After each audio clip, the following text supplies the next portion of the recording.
За тэгэхээр одоо энэ яг манай хүнс хоол үйлдвэрлэлийн тоонд хөрөмжийн салбарт маань нэн толгороод байгаа асуудлыг та юу байна гэж харж байна? Энэ тал дээр манай төр засгаас болон за хувийн эвчлүүд маань өөрсдөө ч гэсэн ерөөд ямар үйл ажиллагаа авч хэрэгжүүлэх үү?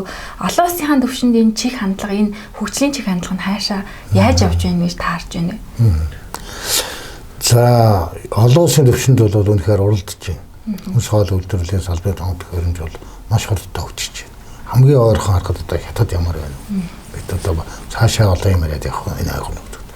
Манай хувьд бол үнэхээр энэ чиглэлийн салбар нь бол уналтанд орчихсон.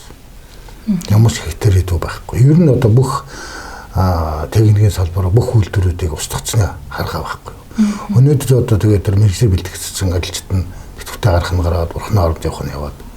Тэгээд араас нь ингээд мэргэжлийн хүмүүс бэлтгэдэг. Дээр нь төрийн бодлого байхгүй учраас ямар хэмжээнд үйлдвэрлэх юм яах юм гэдэг одоо зорилт тавигдаагүй. Ийм болцоос бол өнөөдрийн байдалд бол энэ хөгжил муу байна. Тэг.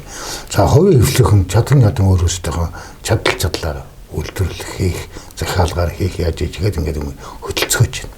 Энэ тодорхой хэмжээний төсөл хөтөлбөр хөгжүүлээд гадны хөрөнгө оруулалтыг татан оролцуулаад мэргэжилтэй ажилчдын одоо төрөөс бүр бодлогоор тэр ангид нь сургаад тэгээ мэргэжлийн инженерүүдийн бэлдээд ингээд эхлэх юм бол манай энэ салбар бол дотоодынхаа хэрэгцээг хангах гэвэл бид гадагшаа гарах боломжтой. Ер нь боломжтой. За гадны орн боёо Оросууд бол биднийг авдгал болохоос хизээ өгдөг байсан гэж ярьдаг. Техникийн одоо салбарын гадагш нь гарах нь бол гайхаж байгаа. Тэгэхээр бол өнөөдөр бол бид жижиг дунд үйлдвэрлэлийн тоног хөрөмж багаж хэрэгслээр бол за ямар ч хэлсэн Оросын холбооны улсын зах хязгаар нутгуудаас давуу гарцсан. За яаж одоо хөгжиж яах вэ гэдгийг бид өөрийн жишээгээр бас хятадыг хэллээ тийм. Бид олон жил одоо жижиг дунд үйлдвэрлэлд хөрөмжөд үйлдвэрлэдэг үзэсгэлэнгүүд Япон, Солонгос, Хятад гээл одоо Оросд хүртэл одоо үзэж явж байна, судалж байна.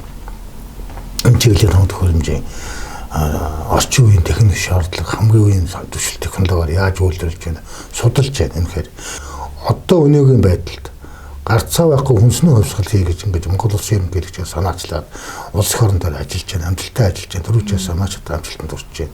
Энэ төвөнд бүх үйлдвэрүүдээр явж байна, янз янзын зохицол танилцж байна, дэмжинэ гэдэг хууль эрхцээ орчинд нөөцлөлт оруулах, дотоодын үйлдвэрлэлийн бараг төрийн худалдаа авах, дэмжих энэ төргээд сайн зүйлж явагдаж байгаа. Энийний хажуугаар дахиад одоо төрөөс хөрөнгө оруулалтыг хэрэгтэй салбарт.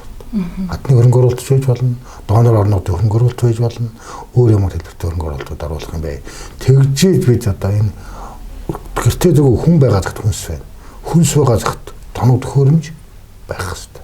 Ажил хүчин байх хэрэгтэй. Тэгвэл өнөөдөр тэр тоног хөрөмжийг үйлдвэрлэх, зохион бүтээх энэ одоо инженеруудын бэлтгэх тэдний одоо төр өөрийн бодлогоо дэмжиж гаргаж ирэх хэрэгтэй.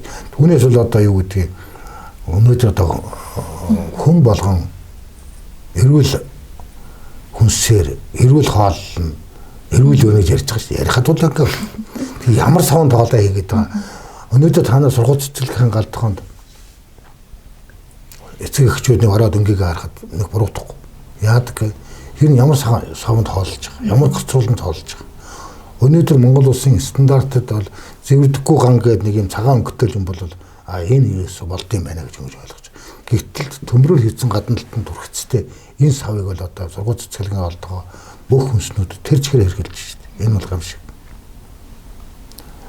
Тэгэл одоо энэ ховмцраа савнууд байна. Дээр нь ховмцраатай шанганууд байна.